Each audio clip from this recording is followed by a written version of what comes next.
Good late evening from Dallas, Texas. Finally, ACCA SPL pre-scene December 2023. This is out. So ये नहीं मेरे हाथ में है. I think it's about 8 to 9, 10 pages. जिन लोगों को प्री सीन का नहीं पता क्योंकि ये लास्ट अटैम्प्ट से ही स्टार्ट हुआ है तो वो जाके मेरी एक वीडियो भी देख सकते हैं फेसबुक पे यूट्यूब पे मौजूद है कि किस तरह ये pre seen how it works. सही है ना. यानी ये ऐसा हो गया कि एग्जामिनेशन से पहले आपके पास केस स्टडी आ गई है. पहले तो ये होता था ना कि एग्जामिनेशन में जाते थे तो केस स्टडी आती थी सामने, लेकिन अब आपके पास एक 50, 60, 70% केस स्टडी आपके हाथ में. आपको सब कुछ पता है कौन सी ऑर्गेनाइजेशन है, क्या प्रोडक्ट है, सब कुछ. जब वहाँ जाएंगे you will have little more information plus the requirement. हाँ, ऐसा नहीं है कि आप सोचें कि मैं आपको रिक्वायरमेंट भी बता दूंगा. ऑल्दो हम करेंगे क्या, जैसे कि हमने लास्ट टाइम में भी किया था सितंबर 2023 में. अभी आज हम क्या करेंगे, विल हैव 3 to 4 मीटिंग्स. आज today is going to be the first meeting. इस फर्स्ट मीटिंग में हम सबसे पहले इस पूरी केस स्टडी को समझेंगे. इसको पढ़ना है इस केस स्टडी को, क्योंकि you can not reply, you can not respond the requirement until unless you understand the case study कि आपको ये केस स्टडी समझ आए कि प्रोडक्ट क्या है. Last time it was airline, this time it's about cloud storage, cloud software, यानी cloud industry पे बात हो रही है और वो बड़ी एक्टिव इंडस्ट्री है इस वक्त की. सही है ना. उस पर हम बात करेंगे. देखिए ये प्री सीन आने की वजह से क्या हो गया, एसीसी का जो ये एसपीएल का पेपर है इट बिकम्स मोर प्रोफेशनल. पहले तो ऐसा था ना कि हम किसी फर्म में जा रहे हैं उससे जाके बात करते हैं. मैं हमेशा ये कहता था कि it's not a paper, it's a project. लेकिन अब ये थोड़ा ज़्यादा प्रोफेशनल हो गया. क्यों? For example you are a client, you are an organization, आप जो भी कंपनी XYZ हो, and you are actually calling to a firm. किसी कंसल्टेंट को आप कॉल करते हो और उसको आपको थोड़ी बहुत इन्फॉर्मेशन पहले से बता रहे हो कि यार मैं फ़लानी कंपनी से बात कर रहा हूँ, this is going to be my problem, ये मेरे रिस्क हैं, ये मेरी इंडस्ट्री है, ये मेरा कॉम्पिटिटर है, फलाना ढिमाकना. And then will have further meeting. बिल्कुल आपके साथ भी यही हो रहा है कि आपको जो है एग्जामिनर ने 50, 60, 70% पॉइंट्स यहाँ दे दिए जिससे आपको बहुत कुछ पता चल जाएगा. अभी हमें प्रोडक्ट का पता चल जाएगा, कंपटीशन का पता चल जाएगा, इंडस्ट्री का, कंट्री का, कंपनी का, कि कंपनी कहाँ ऑपरेट कर रही है, उसका बोर्ड स्ट्रक्चर का, उसके रिस्क का. There so many things you will come to know about this thing. तो मुझे ऐसा लगता है कि ये ज़्यादा अच्छा ईजी भी हो गया और अच्छा प्रोफेशनल भी हो गया. चलें जी शुरू करते हैं इस पर बात. आज पहली मीटिंग में मैंने अभी आपसे कहा कि हम क्या करेंगे, we will be discussing this whole case study, इसको डिस्कस करेंगे. फिर सेकेंड मीटिंग में मैं क्या करूँगा, I will give my educational guest to you guys कि यार ये सवाल बन सकता है. फिर थर्ड मीटिंग में I give more gas. Fourth meeting हो सकता है हम 3 मीटिंग्स करें, फोर्थ मीटिंग करें, आई डोंट नो. लेकिन अभी आज की जो मीटिंग है उसका ऑब्जेक्टिव तो यही है कि will be reading this case study. Okay. अच्छा जी, सबसे पहले इन्होंने आपको क्या दे दिया आपके, अच्छा आपके हाथ में ये होगा, यानी if you go on ACC website या if you are a student तो ऑब्वियसली आपको भी ईमेल आई होगी और आप इसका प्रिंट करके अपने सामने रख सकते हैं. तो पहले तो उसी तरह उसने कंटेंट दे दिए कि नंबर 1 पेज पे, 2 पे, 3 पे, इस तरह क्या है, ये कंटेंट्स आपके सामने. Then we have this introduction. अच्छा, कंपनी का नाम क्या है, सबसे इंपॉर्टेंट, NC-TAC. अच्छा, एक है कंपनी और एक है ओवरऑल इंडस्ट्री. ये दोनों चीज़ों पे बात करेगा. आपको इंडस्ट्री भी पूरी बताएगा. फॉर एग्जांपल एक होती है ना एयरलाइन इंडस्ट्री और एक होता है एमिरेट्स एयरलाइन, द कंपनी. यहाँ भी कंपनी का नाम क्या है, NC-TAC, और इंडस्ट्री कौन सी है, क्लाउड इंडस्ट्री पे बात हो रही है. NC-TAC is a well-known cloud service company operating in Farland. Okay, it's a company, it's a country, Farland. सही ना, कोई भी एक रीजन होगा, यूरोप समझ लें, कुछ भी. और आगे बता भी दिया, Farland is a developed country which is the home to many technological companies. यानी इधर कंपटीशन जो टकराव है ये वो है जो फ्रेग्रेंस परफ्यूम एयरलाइन नहीं बना रही, बल्कि ये वो कंट्री है जहाँ पर NC-TAC की तरह there are so many companies and they provide technological stuff. NC-TAC was founded by 3 software engineers. Okay. NC-TAC का इंट्रोडक्शन आगे भी आएगा, आगे पेज पे उसने बहुत डिटेल NC-TAC पे बात की इस कंपनी के बारे में. NC-TAC has grown dramatically during its first 10 years of operation. Okay, the 3 founding owners जो कि सॉफ्टवेयर इंजीनियर थे remain fully committed to the business and currently hold the position of, one is the chief executive officer, दूसरा commercial director और operation director on the NC-TAC board. अब ये बात शुरू कर रहा है पॉइंट नंबर 2, यानी now they are not talking about the company, now they talking about the industry. आपको बताएगा प्रोडक्ट के बारे में कि प्रोडक्ट क्या है. जैसे उबर एक प्रोडक्ट है ना, कि एक प्रोडक्ट, टैक्सी सर्विस एक प्रोडक्ट है, फास्ट फूड रेस्टोरेंट बर्गर एक प्रोडक्ट है. तो ये बताएगा कि हमारा जो पूरा केस है वो किस प्रोडक्ट पे बात करने जा रहे हैं. Industry overview. Cloud service companies कौन सी, जैसे one of the company NC-TAC. Cloud service companies offer data storage facility with many also providing a wide range of computing services over the internet bracket the cloud to user organization. आप सब इस बात को समझते हैं और अगर नहीं समझते तो मैं आपको समझा दूं. एक तो उसने लिखा डेटा स्टोरेज फैसिलिटी. जो नॉर्मली क्लाउड पर डाटा स्टोरेज होता है। आज से पहले जब नहीं होता था वो भी मैं आपको बताऊं क्या है। और एक उसने कहा कि कंप्यूटिंग सर्विसेज से मुराद क्या है, end to end everything. Sir software भी बना के देंगे, एप्स भी बना के देंगे, हार्डवेयर इक्विपमेंट, आपकी वेब होस्टिंग, सब कुछ। कंप्यूटिंग सर्विसेज से मुराद ऑल टेक्नोलॉजिकल स्टफ, सही है ना। तो देखें, cloud service companies offer what, data storage facilities with many also providing everything, ठीक है। अच्छा, आपको पता है जब आज से पहले ये नहीं होती थी क्लाउड सर्विसेज, तो उससे पहले क्या होता था, उससे पहले होते थे इनके अपने डाटा सेंटर्स, ये बैंक वगैरह के और जो कंपनीज के अपने डाटा सेंटर होते थे, और इनको बाकायदा उस डाटा सेंटर को मेंटेन करना होता था। उसी में अपना ऑपरेटिंग सिस्टम, अपने सॉफ्टवेयर, सारी चीज़ों के लिए खुद जिम्मेदार थे। यानी assume there was no cloud, कोई चीज़ क्लाउड, कोई वन ड्राइव, कोई माइक्रोसॉफ्ट, इसका कोई कॉन्सेप्ट ही नहीं था ऊपर। अमेजॉन जैसे क्लाउड सर्विसेज देता है, क्लाउड का कोई कॉन्सेप्ट ही नहीं था। सारा डाटा सेंटर आपका अपना होता था, और उसमें इनके ऊपर टू मच प्रेशर होता था। यानी एक तो नॉट ओनली द स्पेस, फिर उसके बाद ऑडिटर्स की रिक्वायरमेंट कि भाई कहाँ पर होगा, फिर उसके अंदर उसका टेम्परेचर कैसा मेंटेन होगा, क्योंकि उसको इस किस्म का टेम्परेचर भी चाहिए होता था। फिर सारे रिस्क आपके, मिसाल के तौर पे अगर कोई चीज़ होगी तो उसका बैकअप किधर होगा। जैसे मुझे याद है एक टाइम जब कराची में ABN AMRO बैंक हुआ करता था, तो वन ऑफ माई कज़न ही वाज वर्किंग देयर, तो बताते थे कि हर 15 मिनट, हर 1 घंटे बाद रेप्लिकेट हो रही होती थी उनकी ट्रांजैक्शन, फिर दूसरी लोकेशन पे भी, फिर रात में दूसरे शहर में चले जाती थी। कराची से लाहौर जितना डाटा है वो ट्रांसफ़र होता था। ये इनके अपने डाटा सेंटर्स होते थे। क्यों? उसकी वजह क्या थी? अगर एक रात पूरी बिल्डिंग में आग लग जाए, what will happen to the data, कि रिकवरी कैसे होगी फिर उसकी। तो फिर उधर, या कभी ये सिस्टम बैठ जाए तो उससे वो कम्युनिकेट शुरू कर देते थे। अच्छा, इस तरह अर्थक्वेक आ जाए पूरे शहर में, तो समटाइम दूसरे ममालिक में भी रखा जाता है डाटा, दूसरे सिटीज़ में, कंट्रीज़ में। तो ये सारी रिक्वायरमेंट, यानी इतना ऑडिट और इतना प्रेशर होता था। लेकिन फिर ज़ाहिर है उसके बाद जो वर्चुअल मशीन्स का कॉन्सेप्ट आया, और अब तो हम कॉन्सेप्ट क्या देखते हैं क्लाउड का, कि हर वक्त आपके साथ डाटा, आपके सॉफ्टवेयर, आपके ऑपरेटिंग सिस्टम, सब कुछ आपके साथ चल रहा है। आपके मोबाइल के साथ आप चल रहे हो, और अभी हम इस पर और डिटेल बात करेंगे, और आपको सारी सर्विसेज ये टेक कंपनीज दे रही हैं, ठीक है ना। चलें आगे बढ़ते हैं। Competitive pricing has made cloud services a financially viable option for client organization of all sizes. अभी मैंने आपको बताया कि इतना चीप ऑप्शन होता है कि you don't need to hire employees, no space, no temperature, no audit, no control, no security, सब कुछ इनका हेडेक हो गया। और आपका काम क्या होगा, आप अपना डाटा दें और एंजॉय करें, सही है ना। For example, whether you are an airline, you are a bank, you are Netflix, you are Amazon, whatever, सही है ना, या आप छोटा मोटा इदारा हो मेरी तरह, कुछ भी हो, एक कॉलेज हो, सब कुछ, सबको ये टेक कंपनी सर्विसेज देती हैं।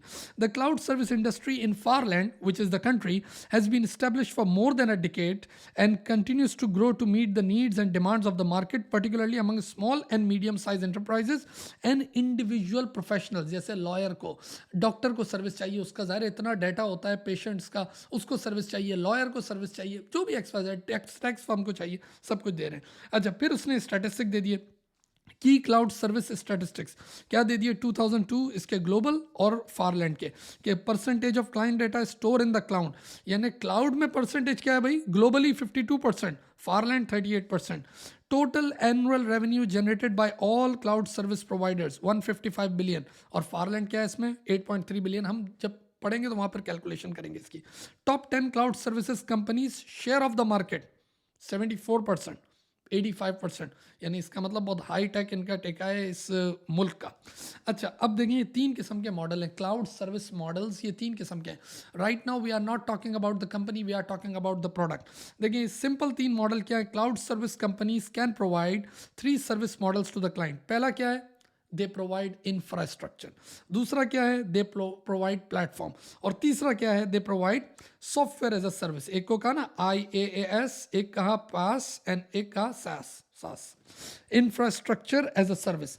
देखिए इंफ्रास्ट्रक्चर में क्या करती हैं ये कंपनीज, ये आपको क्या कहती है, और ये हम बात किसकी कर रहे हैं, क्लाउड की। भूल जाओ मेरी वो एग्जांपल जो मैं कह रहा था कि हम अपने डाटा सेंटर खुद बनाते हैं।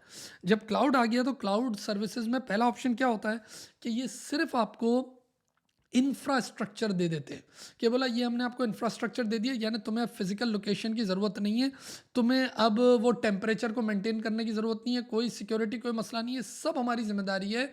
ये हमने तुम्हें लोकेशन दे दी है, मे बी यहाँ या किसी थर्ड पार्टी के यहाँ, और आप ये सिर्फ इंफ्रास्ट्रक्चर हम दे रहे हैं, but we are not providing you operating software, we are not providing you software, we are not providing you application. Applications अपनी खुद लाओ, सॉफ्टवेयर अपना खुद लाओ, ऑपरेटिंग सिस्टम अपना, हमने तुम्हें एक जगह दे दी है, सही है ना। यहाँ पर देखो क्या लिखा है, infrastructure is a basic service, सबसे सस्ती बेसिक सर्विस है, which provide networks, servers and data storage facility directly over the internet with IaaS clients lease server capacity for data। आप लीज कर लेते हो यानी रेंट वगैरह पे कर दो उसका, सिंपल। उनकी जिम्मेदारी क्या होगी, 24/7 वो एक्टिव रहेंगे, जब आपको चाहिए आपको आपका लेकिन ऑपरेटिंग सिस्टम आपका, सॉफ्टवेयर आपके, सब कुछ आपका। Clients use their own in house expertise to install and run their software, जो मैंने अभी आपको बताया कि हमने आपको सिर्फ जगह दी है, सारा माल अपना ला के खुद रखो, हम सिर्फ इसके लिए जिम्मेदार है कि हम 24/7 आपको ये सारी चीज़ें देंगे, ठीक है ना। लेकिन बाकी सारी जिम्मेदारी हमारी है, जो मैंने अभी आपसे कहा कि आपको कोई इंप्लॉइज वगैरह उधर हायर करने की ज़रूरत नहीं है। अच्छा, अब इससे बड़ी एक और सर्विस होती है जिसके पैसे थोड़े ज़्यादा होंगे, उसमें ये इंफ्रास्ट्रक्चर तो देंगे, प्लस ये आपको एक प्लेटफॉर्म भी दे देंगे। प्लेटफॉर्म क्या देंगे कि चलो जी ऑपरेटिंग सिस्टम भी हमारे, सही है ना, फॉर एग्जांपल माइक्रोसॉफ्ट दे दिया, विंडोज़ दे दिया, ऐसे ऑपरेटिंग सिस्टम भी हमारे। हम आपको नॉट ओनली भी प्रोवाइडिंग यू इंफ्रास्ट्रक्चर, हम आपको साथ ऑपरेटिंग सिस्टम की सर्विसेज भी दे देते हैं। लेकिन वंस अगेन अब उसके अंदर सॉफ्टवेयर आपके अपने, एप्लीकेशन आपकी अपनी, और फिर आप खेलो। तो ये प्लेटफॉर्म क्या है, platform provides client with all the services, number 1 जो ऊपर इंफ्रास्ट्रक्चर वाली by IaaS, and in addition it offers communication software which enable access to the cloud server providers operating system. PaaS allows clients to run their own software application on the provider's operating system. Operating system हमारा होगा, अपनी apps लेके आ जाना और खेलते रहो, जो खेलना है, HR की लाओ, accounting की लाओ, सब लाओ। अब तीसरा है सॉफ्टवेयर एज सर्विस, ये तीसरा मॉडल है और ये सबसे प्रीमियम मॉडल है, जिसमें ये क्या करते हैं, ये आपको सब कुछ देते हैं। इंफ्रास्ट्रक्चर भी देंगे नंबर 1, प्लेटफॉर्म भी देंगे, और इस दफ़ा वो आपको सारे सॉफ्टवेयर्स भी देंगे कि सॉफ्टवेयर भी हमारे यूज़ कर लो। बताओ तुम्हें कितने, तुम्हारे पास लड़के कितने हैं, 6 क्लाइंट चाहिए, 6 यूज़र आईडी पासवर्ड चाहिए, चलो हमसे 6 यूज़र आईडी पासवर्ड लो, हमारे पास HR का सॉफ्टवेयर भी है, फलाना सॉफ्टवेयर भी, अकाउंटिंग भी तुम्हारा सॉफ्टवेयर, सारे सॉफ्टवेयर यूज़ हो जाएंगे। यानी जैसे माइक्रोसॉफ्ट डायनामिक्स के भाई वो आपको बहुत सारे ऑप्शन देता है, सही है ना, जैसे क्विक बुक ऑनलाइन है, कितने सारे कि भाई हम सब कुछ आपको स्टोरेज भी दे रहे हैं और हम आपको वो सॉफ्टवेयर वगैरह भी हमारे ही तरफ से रन कर लो। देखो ये क्या है, इसमें you are responsible for nothing, आप खुद, आपको जगह की भी नहीं, ऑपरेटिंग सिस्टम की भी नहीं, और आपको सॉफ्टवेयर किसी चीज़ का हेडेक आपका नहीं है। आप सिर्फ सब्सक्रिप्शन ले लोगे, जैसे सब्सक्रिप्शन लेते हो ना, सब्सक्राइबर ले लोगे कि भाई मेरे इदारे में 8 बंदे, मुझे 8 सब्सक्रिप्शन चाहिए, वो आपको 8 सब्सक्रिप्शन के पैसे चार्ज कर लेगा, दैट्स इट। तो क्या है, SaaS provide client with all services provide by the PaaS, and it also where particular software application are hosted centrally by the cloud service provider used by the client. क्या है भाई, SaaS allow data to be accessed and processed by the client on the cloud server as if it were installed on a client's own, का ऐसा जैसे आपके अपने software हो, इस तरह यूज होगा, सही है ना। आप सिर्फ सब्सक्रिप्शन लो और काम करो। With SaaS the cloud service provider effectively handles all components of the service to the client, does not need to hire, आपको अपना कोई IT स्पेशलिस्ट नहीं, कोई HR, कुछ भी आपको हायर करने की जरूरत नहीं है। और इसीलिए क्या कहा, as SaaS is a premium service, it is the most expensive one. The range and extent of service offered each model determines the fees charged. जाहिर है, जो पहला वाला मैंने आपको बताया था IaaS, वो था इंफ्रास्ट्रक्चर, वो सबसे सस्ता होगा, दूसरा उससे महंगा होगा, और तीसरा सबसे महंगा होगा।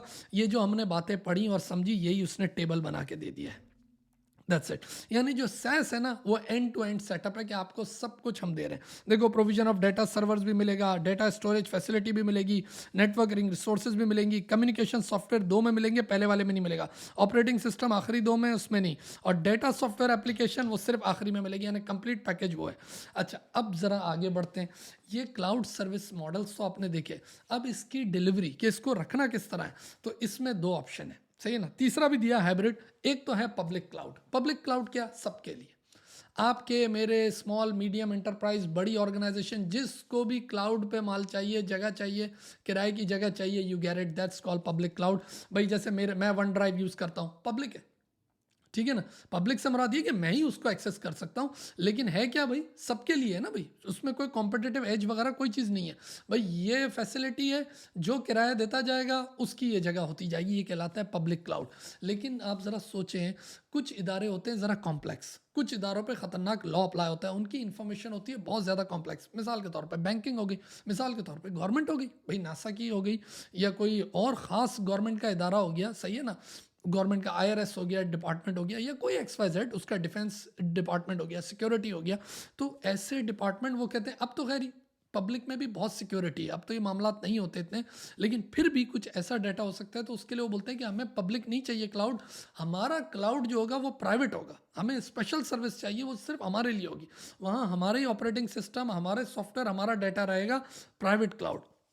अच्छा, कुछ इदारे ऐसे होते हैं वो बोलते हैं अच्छा एक काम करते हैं, थोड़ा सस्ता कर लेते हैं, क्योंकि प्राइवेट इज़ वेरी एक्सपेंसिव, तो एक काम करते हैं, इसको हाइब्रिड कर लेते हैं। हाइब्रिड का मतलब मिक्स, कि हमारी कुछ इन्फॉर्मेशन पब्लिक कर लेते हैं, वो हम पब्लिक क्लाउड पर रख लेंगे, but there are some information which are may be very sensitive, very highly complex, ये वो, तो उसके लिए मुझे थोड़ा प्राइवेट भी चाहिए। अच्छा, प्राइवेट के लिए ज़रूरी नहीं है कि लॉ का ही मसला हो या गवर्नमेंट की सेंसिटिविटी का मसला हो, सम टाइम आपका ऑपरेटिंग सिस्टम ही इतना पुराना है कि वो देते नहीं है। मिसाल के तौर पे Oracle 7 चल रहा है, इधर Oracle 19 पे बात हो रही है, तो वो कंपनी भी बोलेगी भाई हम आपको ये सर्विस नहीं दे सकते, you need to have a private cloud for that. अच्छा, इस तरह आप नेटफ्लिक्स की मिसाल ले लें, सही ना, एक एग्जाम्पल दे रहा हूँ भाई, उनकी बहुत सारी इन्फॉर्मेशन जनरल हो गई, लेकिन कुछ इन्फॉर्मेशन ऐसे हो गई क्लाइंट के क्रेडिट कार्ड्स या और कोई सेंसिटिव इन्फॉर्मेशन या बैंक्स की, तो बोलते हैं यार उसके लिए हमें कोई खास एरिया दे दो, तो उसके लिए private cloud, that's called the hybrid model. Okay, now public cloud क्या है? Public cloud offers the required technological infrastructure and services over the cloud to any organization. देखो क्या टाइम उसने लिखी, पे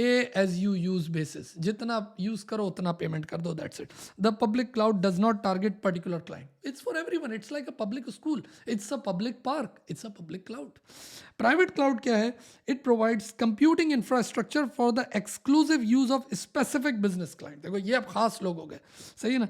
it is best suited for large businesses which demand considerable and more complex computer processing capability, can either be located in client's facility or charge at premium price, whatever.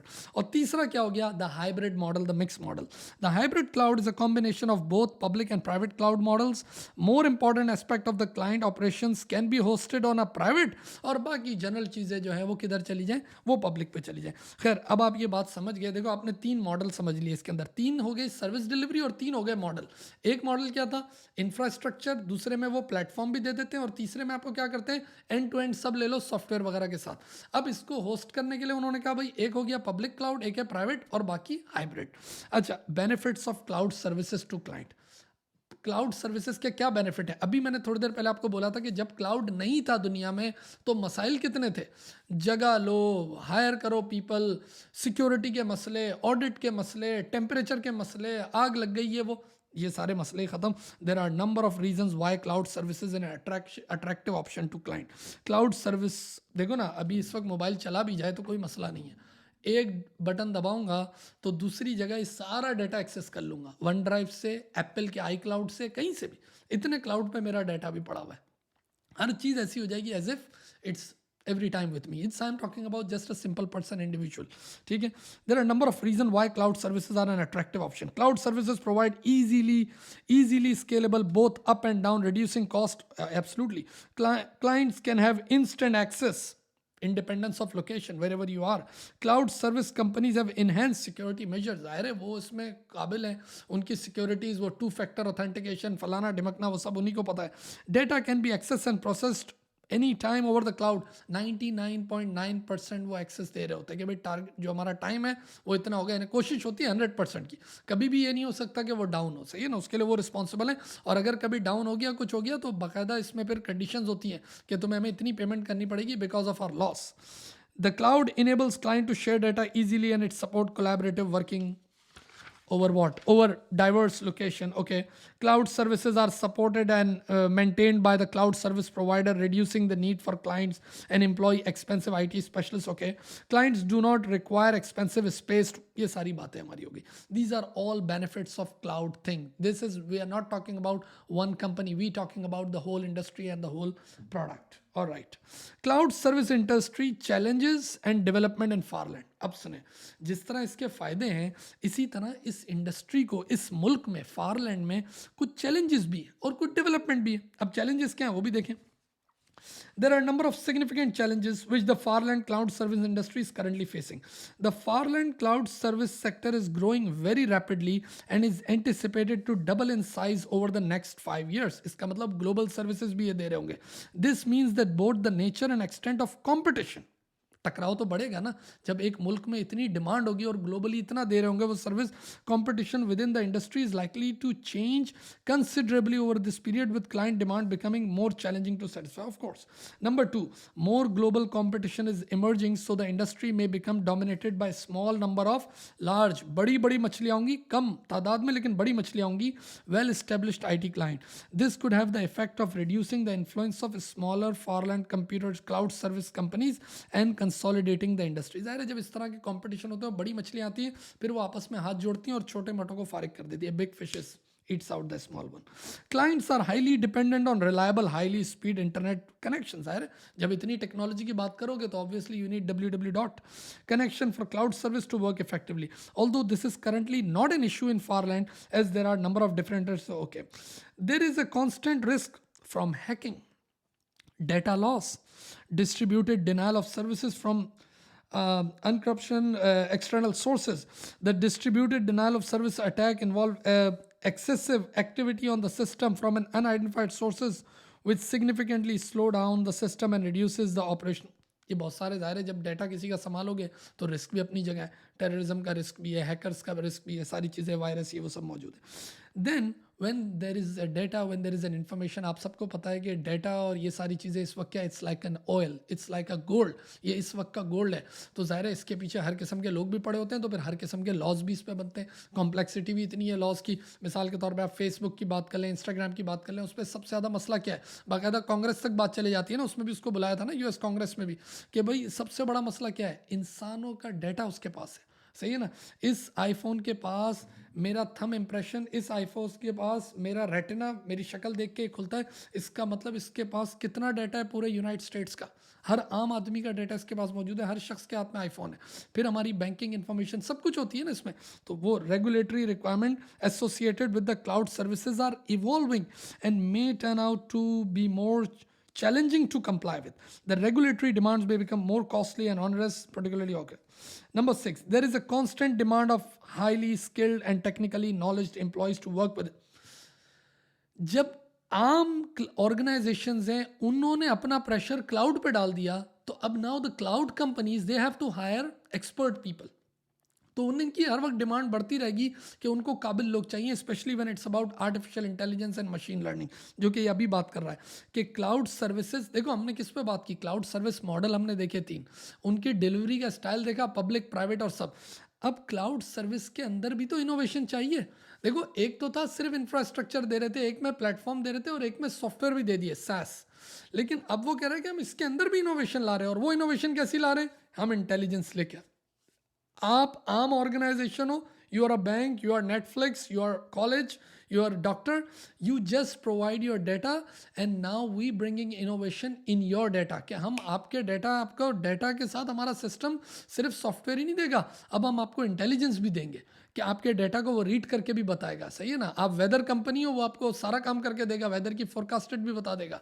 आपकी कोई ऐसी app है जो जहाज़ों को ट्रैक करती है तो वो भी बता देगा कि फ़लाने दिन में जब क्लाउड ऐसे होते हैं तो इस तरह जहाज़ इतने टाइम पे लैंड करता है.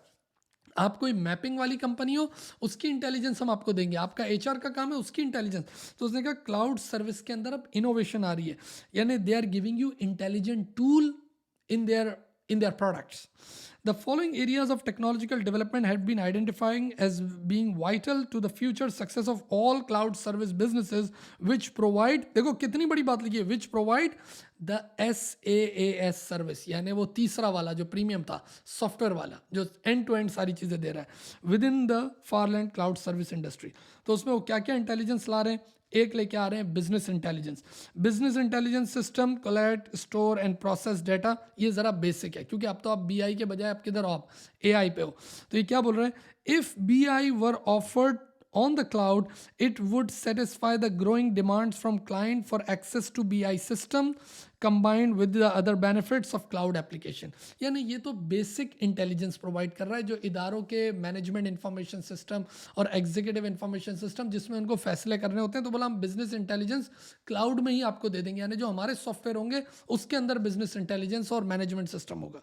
दूसरा क्या है, क्वांटम कंप्यूटिंग। अच्छा ये है थोड़ा टेक्निकल। ये क्या टेक्निकल है कि ये अमूमन उन ऑर्गेनाइजेशन के काम का है जहाँ पर मामला बहुत ज़्यादा कॉम्प्लेक्स होते हैं। फॉर एग्जांपल फार्मास्यूटिकल कंपनी, सही है ना। ये असल में क्या करता है क्वांटम कंप्यूटिंग, ये different aspects of physics, quantum physics, aspects of mathematic, aspects of computer science, उनको मिला के चलाने वाला। जैसे अमूमन वेदर फोरकास्टिंग उसमें यूज़ हो रहा होता है क्योंकि उसमें फिजिक्स भी यूज़ हो रही है, आर्टिफिशियल आपकी इंटेलिजेंस भी यूज़ हो रही है, आपकी ये क्लाउड कंपनीज इनके सॉफ्टवेयर और ऐप भी यूज़ हो रही है। बोलो ये उनका मिलाप है। या कोई नए ड्रग्स बनाने में, फार्मास्यूटिकल, उनमें quantum computing perform complex data. वो ऊपर वाला जो था वो जरा सिंपल डाटा वाला था, complex data processing more efficiently than a normal computer. If quantum computing is offered on the cloud, it could dramatically increase both the processing capability and performance of the client. Okay, तीसरा क्या है भाई, AI, artificial intelligence. हमारे softwares इंसानों की तरह सोचेंगे। AI हम अपने सॉफ्टवेयर ही आपको नहीं देंगे, हम सॉफ्टवेयर के साथ आपको इंटेलिजेंस भी दे देंगे। आर्टिफिशियल इंटेलिजेंस मिसाल के तौर पे जैसे अमेजॉन की होती है एलेक्सा, जैसे वो इसका क्या होता है सिरी, इसका सिरी होता है, सही है ना, कि हे सिरी मुझे ये सारी बातें बताना, तो वो सिरी वाले ऑप्शन आपको देगा, एलेक्सा वाले ऑप्शन देगा, चैटबॉट ऑप्शन देगा आपको, सारी चीज़ें, रोबोटिक वैक्यूम वगैरह ये जो होते हैं ना, आर्टिफिशियल इंटेलिजेंस सारी। Artificial intelligence is technology which is a technology which stimulates human intelligence and is program to think and act like human user. ऐसा कि जैसे आपने अपने बंदे बिठाए हुए जिंदा जावेद, सही है ना, जो खुद से सोच रहे हैं। ये आर्टिफिशियल इंटेलिजेंस भी खुद सोच रही है, आपको तो पता ही है ना, आप एक वर्ड टाइप करते हो तो दूसरा वर्ड वो खुद आपको दे रहा होता है, तीसरा वर्ड खुद दे रहा होता है। फिर यही आर्टिफिशियल इंटेलिजेंस क्या बन जाती है, मशीन लर्निंग, यानी और सोफिस्टिकेटेड हो जाती है कि अपने ही डेटा से ये सीखने लगते हैं। देखो AI में क्या बोला, harness it's advance capability with in their business operation at a lower cost. जबकि मशीन लर्निंग क्या है, देखो अमूमन AI और AI एक बिग एम्ब्रेला है और मशीन लर्निंग उसका भी एक ख़ास फॉर्मेट है कि जिसको डेटा दे दो तो वो सीख के आपको बताता है। Machine learning is a more sophisticated form of AI which allows application to more accurately forecast results and outcome without being explicitly programmed to do so. Having this facility on the cloud, it could be a game changer for many clients who would not otherwise be able to afford such complex technology. ज़ाहिर है हर इदारा अपने अपने पास ऐसी चीज़ें थोड़ी रख सकता है। अगर इनके पास मशीन लर्निंग है and they are providing services to all the organization, small medium, so many organization, तो वो कॉस्ट कितनी अपॉर्शन हो जाएगी। और वो तो फिर आर्टिफिशियल इंटेलिजेंस और ML जो है वो वक्त के साथ साथ और सीखते हैं। जैसे हमने अभी वेदर वाली आपको एग्जाम्पल दी, जैसे आपको ट्रैफिक की मिसाल ले लें आप, गूगल मैप्स की या एप्पल मैप्स की, वो आपको कैसे बता देता है कि भाई इस वक्त शाम के 5 बजे अगर आपको मुझे यहाँ मकीनी से डैलस एयरपोर्ट जाना है तो ये मुझे बता देगा शाम के 5 बजे अमूमन इतना रश होता है, क्योंकि इसके पास पास्ट इतना डाटा है रोज़ का कि रोज़ गाड़ियाँ इस स्पीड से चल रही होती हैं तो 40 माइल का सफ़र इतने में तय होता है। या प्रोजेक्शन है कि रोज़ जब वेदर ऐसा होता है, इतने बादल होते हैं तो अमूमन प्रोजेक्टेड होते हैं कि 3 एक्सीडेंट होंगे। जब 3 एक्सीडेंट होंगे वो सारी चीज़ें मुझे बता देगा कि इस हिसाब से जब हवा का प्रेशर ऐसा होगा तो ये जहाज़ इतनी देर में इधर लैंड करेगा। बाकायदा अगर आप वो एप्लीकेशन देखते हो, क्या नाम है उसका, रडार 24, पूरी दुनिया के जहाज़ उसमें नज़र आ रहे होते हैं, एग्जैक्ट टाइम पे आप देख रहे होते हैं। जब वहाँ से जहाज़ उड़ता है मैं देख रहा होता हूँ, कोई भी मेरा गेस्ट आ रहा होता है ना तो मुझे पहले ही पता होता है, तो मैं 2 ऐप को देख रहा होता हूँ। एक ऐप में देख रहा होता हूँ रडार 24 की कि वो कितनी देर में वो जहाज़ तो मुझे बता देता है कि अभी जहाज़ अटलांटिक ओशन के ऊपर है और एग्जैक्ट इस टाइम पर डैलस एयरपोर्ट को टच करेगा। किसने बताया ये बात? ये बात इनकी पूरी टेक्नोलॉजी मशीन लर्निंग उसको बता रही है कि एग्जैक्ट हवा का प्रेशर, वेदर, ये सारी चीज़ें रहेंगी तो इधर लैंड करेगा। उसके बाद मैं चेक करता हूँ अपना एप्पल मैप के मुझे यहाँ से घर से कितने बजे निकलना है, अगर मुझे पिक करना है एयरपोर्ट से, तो मैं देख रहा होता हूँ वो जहाज़ इतने बजे लैंड हुआ ये। अच्छा, फिर एयरपोर्ट के अंदर का डाटा भी वो बता देता है कि जब जहाज़ लैंड हुआ तो एकदम थोड़ी बाहर आ जाएंगे, बैगेजिंग में कितना टाइम लगेगा, और जो वो क्या होता है इमिग्रेशन में, तो इमिग्रेशन में कैसे टाइम लिखा हुआ होता है कि इतने लोग खड़े हैं तो 25 मिनट लगेंगे, क्योंकि उसके पुराने डाटा ने उसको बता दिया होता है कि हर बंदा जो इस टाइम पे आता है, या इस फ्लाइट के बंदे जो एशिया से आते हैं, तो हर इमिग्रेशन ऑफिसर को इतना टाइम लगता है एक एक बंदे को चेक करने में, इसमें इतने विजिटर होते हैं, इतने ग्रीन कार्ड होल्डर होते हैं, ऑल दैट। तो ये सब कुछ कौन बता रहा है? Machine learning. तो वो आपको ये सर्विस भी प्रोवाइड कर रहा है। अच्छा, उसके बाद इन्होंने ये चीज़ें आप लोग पहले भी F5 में F9 में इसमें पढ़े हुए हो, ऑपरेशनल एंड फाइनेंशियल KPIs की परफॉर्मेंस इंडिकेटर इंडस्ट्री के क्या है भाई?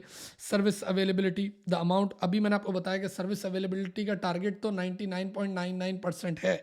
The amount of the time the service is actually available, always लिखा है ना 100%। कैपेसिटी यूटिलाइजेशन, ऑब्वियसली हर वक्त कैपेसिटी यूटिलाइजेशन पूरी नहीं होती, वो तो आपको सारी सर्विसेज दे रहे होते हैं कि भाई ठीक है आप एक्सेस कर सकते हो, but it's not necessary that client every time they use it. Service reliability, the number of duration of reported service failures in a given period. Security breaches, the number of security breaches identified in a given period. ये तो operational KPIs हैं। फिर financial KPIs क्या है? Average revenue पर client, ये आप लोग मुझसे ज़्यादा बेहतर समझते हो फाइनेंस के बच्चे हो। Operating profit margin, return on capital employed, security breaches, वो ऊपर ऑपरेशनल भी था, फाइनेंशियल क्यों है? मैंने शायद थोड़ी देर पहले कहा था कि अगर कोई सिक्योरिटी ब्रीच होगा and if the client is facing a loss, you will they might take you to the court, और otherwise for any loss you will have to bear the financial thing. सही ना? The financial impact of cloud security breaches, कि भाई जो भी ऐसा मसला होगा उसके लिए दे विल हैव टू पे। तो it's an operational indicator, at the same time financial भी है। ठीक है भैया। क्लाउड की सबसे अच्छी एग्जांपल इस वक्त क्या है? सारी आपकी ऐप्स, वो भी तो क्लाउड ही हैं, गूगल ऐप्स, एप्पल ऐप्स, वो सब क्लाउड पे। अच्छा, अब जो हमारे पास नंबर 3 पॉइंट आ रहा है वो क्या आ रहा है? वो आ रहा है NC-TAC, यानी now we are talking about the company. यानी अभी 20-25 मिनट जो मैंने बात की है वो सिर्फ मैंने इंडस्ट्री पे बात की, about the product. Now I am talking about the company NC-TAC। What is the background? अभी बात हुई थी ना, 3 इंजीनियर है।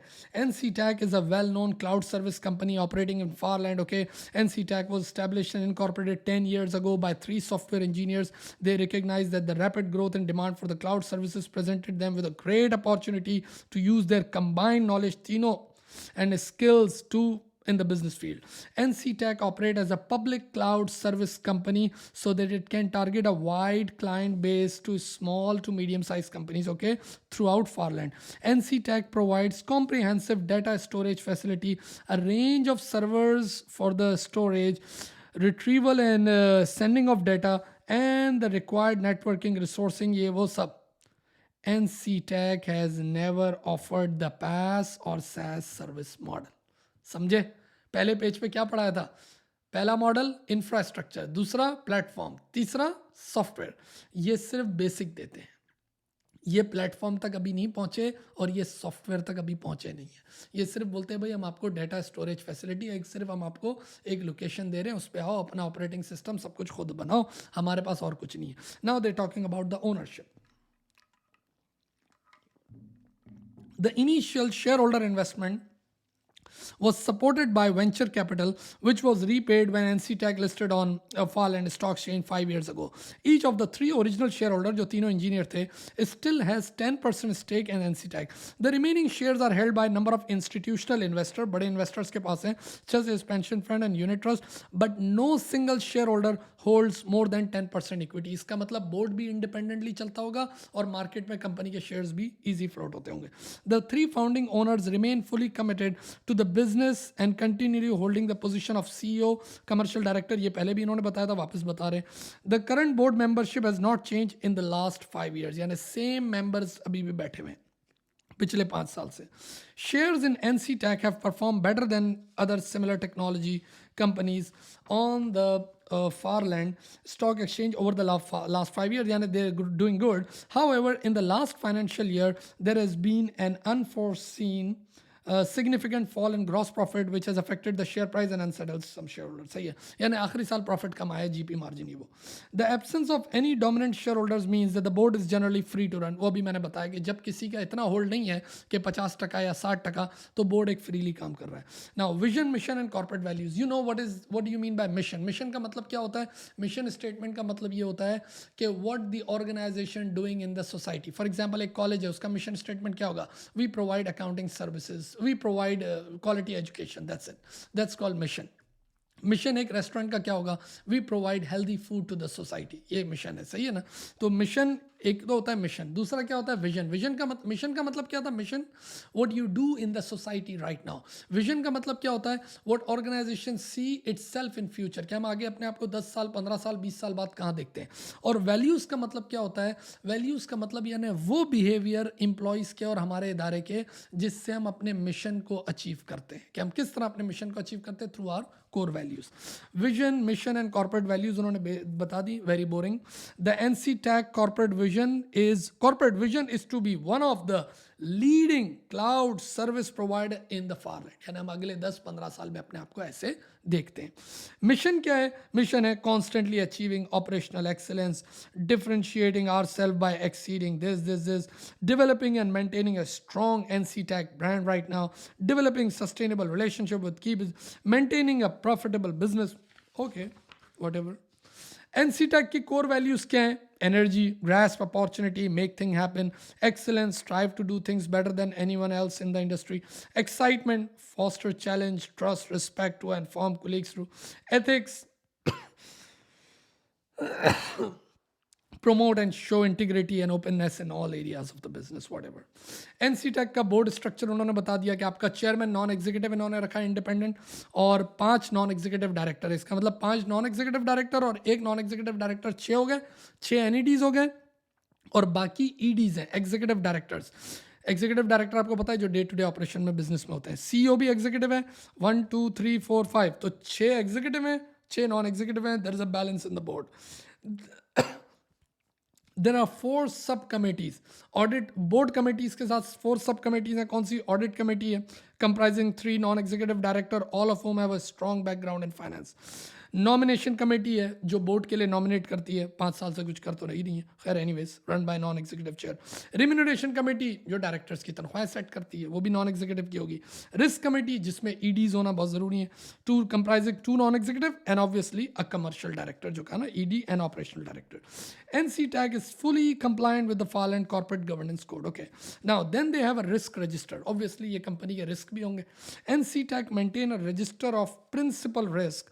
The risk committee determines the nature and extent of the risk the NCTech is willing to accept to deliver success. The risk committee is also responsible for maintaining and monitoring the system of internal control and risk management and all that. Risk management activities are coordinated by a team led by a risk manager who reports XYZ. अब इसके बड़े बड़े risk क्या है वो इन्होंने बता दिए. NCTech principal business risk include. मज़े की बात ये है कि SBL के पेपर में वो रिस्क आपको आइडेंटिफाई करके दे देता है, आपसे फिर वो इवेल्युएट और मैनेज करवाएगा, लेकिन आइडेंटिफाई कर दिया है. तो इसने आपको 5 रिस्क आइडेंटिफाई कर दिए. कॉम्पिटिटिव थ्रेट, भाई ज़ाहिर है इतने ही कॉम्पिटिशन इंडस्ट्री में, तो कॉम्पिटिटिव थ्रेट तो होगा ना कि न्यू एंट्रेंट्स आएंगे, टेक्नोलॉजिकल ऑब्सोलेंस होगी. ऑलरेडी ये बहुत ही पुराने मॉडल पे चल रहे हैं, एक ही बेसिक मॉडल पे. दूसरा क्या है? Staffing concern. Obviously when you are a clouding company you need to have good quality people, और जब कॉम्पिटिशन होता है तो कॉम्पिटिटर भी उनको लॉलीपॉप देगा कि okay you come to us, will give you Rolls Royce, इस कंपनी को छोड़ दो, इसका डाटा भी लेके आ जाओ मेरे साथ सारा. टेक्नोलॉजी इशूज़, ज़ाहिर है इंटरनेट वगैरह के सारे इश्यूज़, प्लेटफॉर्म के इश्यूज़, ये सब अपनी जगह मौजूद होंगे. अवेलेबिलिटी और ये सब. डेटा सिक्योरिटी, आपने इतनी बड़ी जिम्मेदारी ले ली है that you are maintaining the data of all the companies, global companies, Farland की जितनी कंपनीज हैं उनका डेटा आप संभाल रहे हो, तो ज़ाहिर है डेटा सिक्योरिटी उसका भी रिस्क है बहुत बड़ा. Regulatory changes, obviously you have to comply with the laws and everything. Current strategic position भी इसने बता दी कि इस इदारे की स्ट्रेंथ और वीकनेस इस वक्त क्या है. Not opportunities and threat, strength and weakness.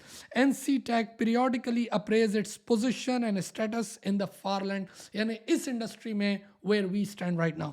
तो इनकी कुछ स्ट्रेंथ्स है, जैसे इनकी good reputation, with the core client base, strong relationship with the client. That's a very good strength. The provision of secure and reliable service, competitive pricing. That's your strength. You are more efficient, maybe.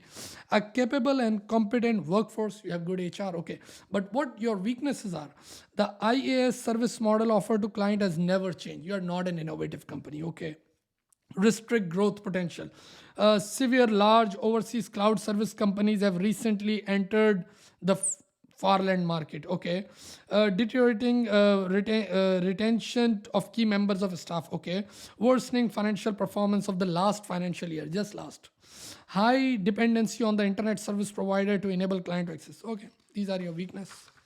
अच्छा, उसके बाद इन्होंने आपने देखा कि अपना performance dashboard दे दिया है कि इनकी फाइनेंशियल परफॉर्मेंस कैसी है, कि रेवेन्यू की, ग्रॉस प्रॉफिट मार्जिन की, प्रॉफिट बिफोर टैक्स 2003 2001-2 में कैसा है, रिटर्न ऑन कैपिटल एम्प्लॉयड कैसा है, and then you need to read that data. सही ना, उसको आप देख लेंगे. Operational performance, reported security breaches कितनी दफ़ा हुए, 2001, 2, 3 में, 3 में जाके फिर कम हुए. IAS service availability to client. Farland IAS market share इनका कैसा रहा, पहले 2001 में ज़्यादा था, 2 में कम, फिर 3 में और कम हुआ. Client average satisfaction rating out of 100. थोड़ा करीब से देखेंगे तो उस पर नंबर लिखा हुआ है 87, 79 एंड ऑल दैट, इन सब पे. खैर, anyways, that's it. This is all the information provided by ACCA SBL pre-C in December 2023. अब नेक्स्ट मीटिंग में मैं क्या करूँगा, देखो बड़ा अच्छा केस था, केस को समझना पहले बहुत ज़रूरी है कि यार मैं किस प्रोडक्ट पे बात कर रहा हूँ. अब देखो, अब आपके दिमाग में क्या आ गया, अब आपको पता चल गया कि यार मैं एक ऐसे मुल्क में बैठा हूँ, फारलैंड, बहुत सारी कंपनीज हैं, टकराव है, सबको हम ये सर्विसेज प्रोवाइड करते हैं. One of the companies NC-TAC, which is our company. NC-TAC क्या करती है, किसने इसको पैदा किया, इसके 3 इंजीनियर, इसका बोर्ड का स्ट्रक्चर क्या है, what are the major risk, what are the strength they have, what are the weaknesses they have, and then industry में what kind of service models are available, the infrastructure, the platform and the software thing, service delivery model कैसे होते हैं, public, private and hybrid model, वो हमने बात की. फिर किस तरीके से इनोवेशन आ रही है इसमें, आर्टिफिशियल इंटेलिजेंस और ये सब, ये तो इससे दूर है ना, क्योंकि NC-TAC तो सॉफ्टवेयर के अलावा सॉफ्टवेयर तक तो पहुंचा ही नहीं अभी. NC-TAC तो सिर्फ इंफ्रास्ट्रक्चर दे रहा है. तो अब आपको देखो एक पूरी प्रोडक्ट समझ आ गई, इंडस्ट्री समझ आ गई, कंपनी समझ आ गई. इस केस स्टडी को आप फिर से पढ़ें 2, 3, 4, 5, 6 टाइम्स, सब पढ़ें इसको, इतना अच्छा याद हो ताकि एग्जामिनेशन में आपको कम से कम इस पर टाइम ना वेस्ट करना पड़े. एग्जामिनेशन में you see little information and the requirement and boom, jump मारोगे. और हो सकता है मेरा एजुकेशनल गैस लग जाए. सेकेंड मीटिंग में मैं अब इसके अंदर से सवालात निकालूंगा कि क्या पॉसिबल सवाल बन सकता है. क्या इसमें मार्केटिंग का कोई सवाल बन सकता है, इंटेलिजेंस का कोई सवाल बन सकता है, ग्रोथ का बन सकता है, रिस्क. अब ये मेरा एजुकेशनल गैस होगा, ये मेरा एक्सपीरियंस होगा, मैं उस पर बात करूंगा इन द सेकंड मीटिंग. अपना बहुत सारा ख्याल रखें. और ये जो वीडियो है ना, ये कोई प्राइवेट क्लाउड नहीं है, ये पब्लिक के लिए. अपने दोस्तों से भी शेयर करें, जो आपके SBL के बाकी फ्रेंड्स हैं उनसे भी शेयर करें, इस पर कोई रिस्ट्रिक्शन नहीं है. ये तो मैंने वैसे ही पब्लिक यूट्यूब चैनल पर डाल दिए. अपना बहुत सारा ख्याल रखें. You have a great day now. Thank you.